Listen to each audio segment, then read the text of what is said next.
ডাকি। ইব্রাহিম নবীর আগ পর্যন্ত নবীর উম্মতের এই ধারণাই ছিল, যদি কোনো কিছুর প্রয়োজন হইতো আল্লাহকে ডাকতো, প্রয়োজন নেই আল্লাহকে ডাকতো। কিন্তু ইব্রাহিম নবী বললেন, ইন্না সালাতি ওয়া নুসুকি ওয়া মাহইয়ায়া ওয়া মামাতি। যারা জানাজায় অংশগ্রহণ করতে ইচ্ছুক তাদেরকে সুযোগ দিতে হবে। আর দ্বিতীয়ত আজকে কোরবানি, আর আমাদের মধ্যে আরেকটা আলহামদুলিল্লাহ আমরা শুকরিয়া আদায় করছি আল্লাহ দরবারে যে আমাদের শ্রদ্ধাভাজন সাবেক ইমাম সাহেব আমাদের অনুরোধ রক্ষা করে উনি আজকে আমাদের মাঝে উপস্থিত হয়েছে।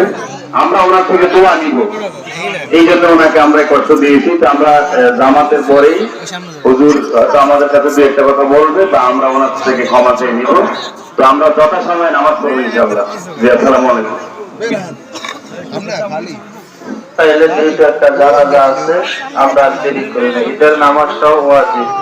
আয়াতিল কারামি ওয়াল জুদ وتكفل بأرزاق العباد لأنه الملك المعبود ونشهد أن لا إله إلا الله وحده لا شريك له ونشهد أن محمدا عبده ورسوله